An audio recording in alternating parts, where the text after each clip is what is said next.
E como a má fase do Barcelona vem sendo comentada por todo mundo, o ex-atacante do clube, Luis Suárez, também resolveu falar em relação a isso. O uruguaio deu entrevista ao jornal Sport e ele falou que existe um grande conflito entre Joan Laporta e o técnico Koeman, ao falar o seguinte: me dói por dentro por ter sido culé, por ter ficado lá anos, tenho muitos amigos lá no Barcelona, mas o clube sabe que não está fazendo as coisas como deveriam fazer, existe uma guerra interna que prejudica muitos jogadores dentro do campo, e por isso que o Barcelona está desse jeito. Luis Suárez também falou que Bartomeu e Koeman são os principais responsáveis pela sua saída do clube, onde ele falou o seguinte: mandaram-me do nada treinar à parte sem me dar nenhum motivo, como se eu fosse um garoto de 15 anos. Eu chegava na minha casa chorando, com o desprezo que estava sofrendo por eles. Suárez também foi questionado se Xavi seria o melhor técnico para assumir o Barcelona hoje em dia, e essa daqui foi a resposta do atacante: como torcedor de futebol e pelo que ele fez como jogador, ele seria um ótimo técnico para a equipe, mas não acredito que hoje seja o momento correto de assumir. Ele é inteligente e sabe das dificuldades do clube e por isso deve esperar o momento certo de treinar o Barcelona. Eu concordo plenamente com o Luis Suárez em relação a Xavi. Não é o momento dele assumir a equipe do Barça, porque ele é um ídolo, é um jogador que tem muita moral lá e o Barça tá num momento muito conturbado. O cara pode chegar lá, acabar aí sendo pego nesse momento e a torcida acabar crucificando o Xavi. Se eu fosse ele, realmente, nesse momento, não assumiria a equipe do Barcelona. Já já eu te dou mais informações em relação a Ronald Koeman, que pode ser demitido amanhã depois do jogo contra o Atlético de Madrid. Inclusive Luis Suárez, que falou que foi menosprezado por Koeman, pode meter gol lá no Barça e acabar contribuindo para a demissão do técnico holandês. Já já eu te falo mais em relação a isso, beleza? Eu sou o Todd, seja muito bem-vindo para mais um vídeo aqui no canal. Vamos falar sobre Diego Costa, que teve a casa investigada pela Polícia Federal. Vamos falar sobre caso de corrupção lá no São Paulo. O Real Madrid já tem plano B caso não consiga contratar Kylian Mbappé. Vamos ver o que aconteceu ontem na Europa League, na Conference League. Também vamos falar sobre o gol mais bonito da Liga dos Campeões. Então, sem mais enrolações, solta a intro! Damn, it's gonna be a long night. Yeah. You know. I said, damn, it's gonna be a long night.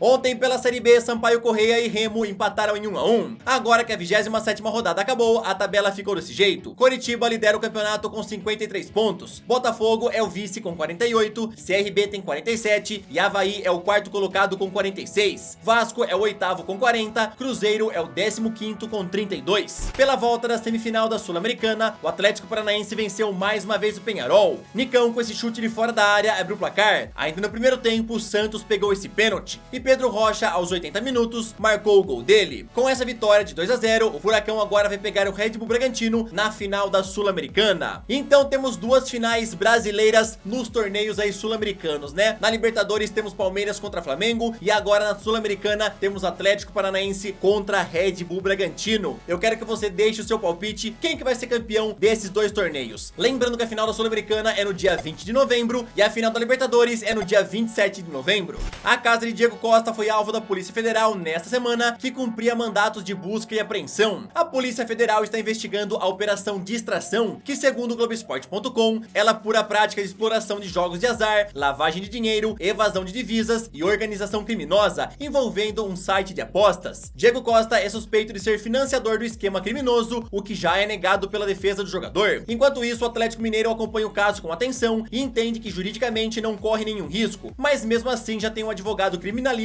monitorando tudo. A defesa do jogador já fala que ele é inocente e vai se apresentar voluntariamente à Polícia Federal para prestar depoimentos. O advogado de Diego também falou que na busca feita pela polícia em sua casa, nada foi apreendido, reiterando que ele sim é inocente. O Atlético Mineiro, após esse episódio, soltou o seguinte comunicado: os fatos noticiados não dizem a respeito do clube, não eram de conhecimento público, tampouco da instituição, por se tratarem de investigações, e são anteriores à chegada do atleta aqui no Atlético. Não obstante, o Atlético está se inteirando do eventual ocorrido para dar, caso seja do interesse do atleta, todo o apoio que lhe for necessário. Vamos falar agora sobre um caso de corrupção lá no São Paulo. Ontem o jornalista Diego Garcia do portal UOL Sport informou que o Ministério Público do Estado de São Paulo denunciou 8 pessoas acusadas de fraude na gestão de Carlos Miguel Aidar, que presidiu o clube entre 2014 e 2015, deixando o cargo antes que sofresse impeachment. Entre os acusados temos Leonardo Serafim, ex-diretor jurídico do clube e influente na atual gestão do São Paulo, e também Douglas Douglas Schwartzman, antigo diretor de marketing e que hoje é secretário-geral do Tricolor. A gestão é investigada por 3 situações específicas: a contratação de Iago Maidana, o repasse de comissões supostamente ilegais nos contratos com a Under Armour e também com o escritório de advocacia de José Roberto Cortes. Os crimes seriam organização criminosa, estelionato, furto mediante fraude e lavagem de capitais cometidos por dirigentes dentro do clube. Uma das denúncias, por exemplo, é que Aidar e sua ex-namorada Sinira teriam pego 750 mil reais de São Paulo durante os repasses feitos ao escritório de advocacia. Esse mesmo escritório que embolsou do São Paulo 8 milhões e meio de reais. O Globoesporte.com procurou São Paulo e pelo menos até agora, o momento que eu tô gravando esse vídeo, a equipe por enquanto preferiu não se manifestar. Vale a pena lembrar que o juiz deu 10 dias aos acusados para responderem em relação a esse caso. E já temos a primeira baixa para a nova convocatória do Tite e ele é o atacante Matheus Cunha. A CBF comunicou hoje pela manhã que o atacante do Atlético de Madrid foi diagnosticado com uma lesão na coxa esquerda e como os jogadores já vão se apresentar à seleção na semana que vem, ele não teria tempo hábil para se recuperar. O Brasil vai ter 3 confrontos pelas eliminatórias da Copa do Mundo nesse mês, onde enfrenta a Venezuela no dia 7, Colômbia no dia 10 e Uruguai no dia 14.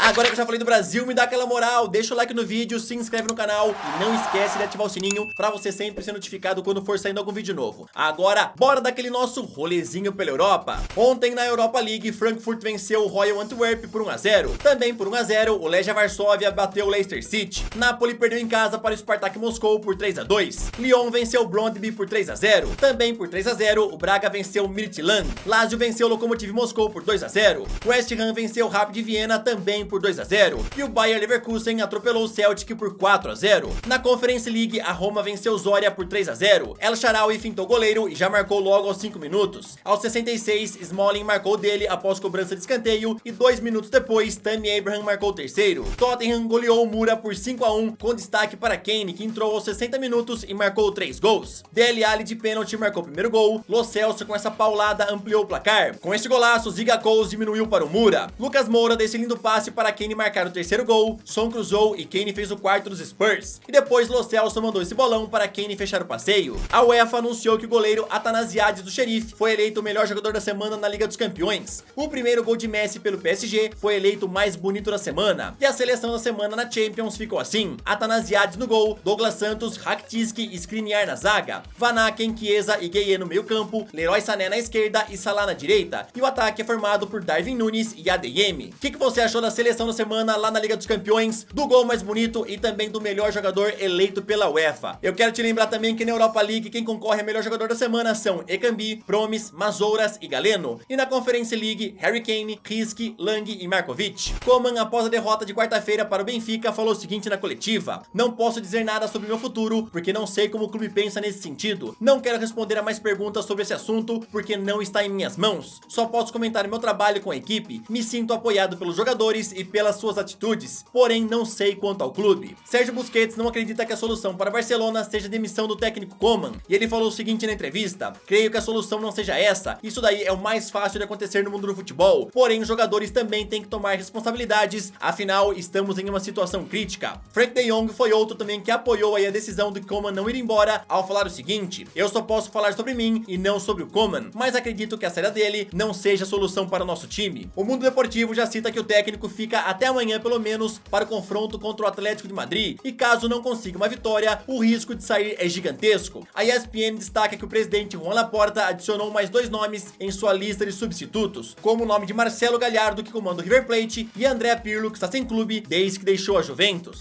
Mbappé continua sendo o principal alvo do Real Madrid para a próxima temporada, mas o jornal AS cita que o Real já prepara um plano B caso não consiga trazê-lo, tendo em vista que o City também entrou na briga pelo jogador e está disposto a gastar o quanto ele quiser para contratá-lo, e o Paris Saint-Germain, por sua vez, também tenta renovar o contrato com ele. O jornal espanhol fala que o plano B de Florentino Pérez é o atacante Vítor Osimhen, que está fazendo um ótimo começo de temporada pelo Napoli, sendo que em apenas 7 partidas ele já marcou 7 gols e deu uma assistência. Vale a pena ressaltar que o nigeriano já vem sendo observado desde a temporada passada pelos espanhóis, que contam com a concorrência do Paris Saint-Germain, Manchester United, Manchester City e Chelsea, que também seguem de perto o jogador. Osimhen, de apenas 22 anos, promete agitar o mercado de transferências no ano que vem, mas tenho que avisar que ele custará muito caro, já que ele foi contratado junto ao Lille em 2020 por 70 milhões de euros e o presidente do Napoli já falou que não quer vendê-lo, somente analisaria propostas acima dos 100 milhões. Pelo menos é o que informou o jornal Mundo Deportivo.